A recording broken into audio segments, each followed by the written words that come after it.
আমার খুব হাসি পায়। কাদের সাহেব, আপনি যখন 111 জেলে ছিলেন, আপনি কি চোর হিসেবে গেছিলেন না রাজনৈতিক বন্দী হিসেবে গেছিলেন? আমি জানতে চাই। 11-এর সময় আজকের প্রধানমন্ত্রী উনিও জেলে ছিলেন, উনি কি হিসাবে বন্দী হয়েছিলেন আমি জানতে চাই। কথা বলার সময় খেয়াল থাকে না, কথা বলেন রাজনৈতিক বন্দী জেলে নাই। আপনারা একটা করে মামলা দেবেন, গ্রেপ্তার করবেন, জেলে পাঠাবেন, আর বলবেন এটা হলো মামলার আসামি। আর কোন মামলার আসামি? রাজনৈতিক মামলার আসামি। যারা আপনাদের বিরুদ্ধে কথা বলে, আপনাদের কাজকর্মের বিরুদ্ধে কথা বলে। প্রিয় ভাইরা, এই গ্রেফতার করে পৃথিবীর কোনো আন্দোলন, কোনো স্বৈর শাসক থামাতে পেরেছে বলে আমার মনে হয় না, আমার জানা নাই। একদিন না একদিন এই স্বৈর শাসকের পতন ঘটবেই জনরোষের মুখে, এটাকে কেউ ঠেকিয়ে রাখতে পারবে না।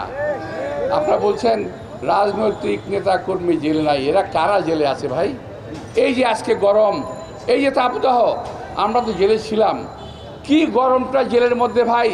তপ্ত মরুভূমি, বালির উপরে জেলখানা, অর্থাৎ সারা মরুভূমির উপরে জেলখানা। এখানে আজকে আমার নেতা কর্মীরা কি কষ্টটাই না করছে, তাদেরকে আমার এখন আর সহানুভূতি জানানো ছাড়া কিছুই করার নাই। এই মুহূর্তে আমরা আন্দোলন গড়ে তুলছি, আন্দোলন হবে, মুক্ত হবে দেশ। আমি হয়তো দেখতে পারবো না, আমি জানি না আমি দেখতে পারবো কিনা, কিন্তু এই দেশে কেউ না কেউ আসবে, কেউ না কেউ আসবে এই হায়নার হাত থেকে এই দেশকে মুক্ত করার জন্য। ইনশাআল্লাহ বিএনপি থেকে আসবে। আমাদের নেতা তারেক রহমান রয়ে গেছেন, তিনি একদিন এই দেশে ফেরত আসবেন।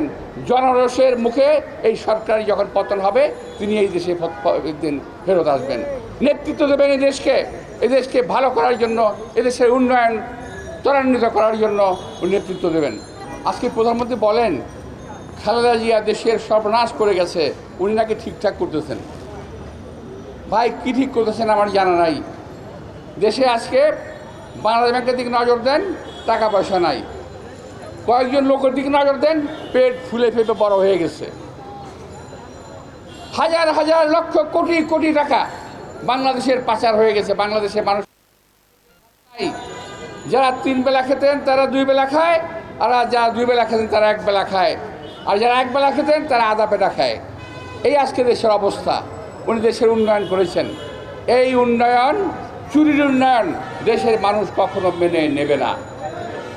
আর আরেকটা ফাঁদ, সর্বশেষ ফাঁদ পেতেছেন আমাদের আজকে সরকার। তারা বলছেন উপজেলা নির্বাচন, প্রতীকবিহীন উপজেলা নির্বাচন। ফাঁদ ফেলেছিলেন বিএনপিকেও নির্বাচনে নেবেন, কিন্তু বিএনপি নির্বাচন প্রত্যাখ্যান করেছে।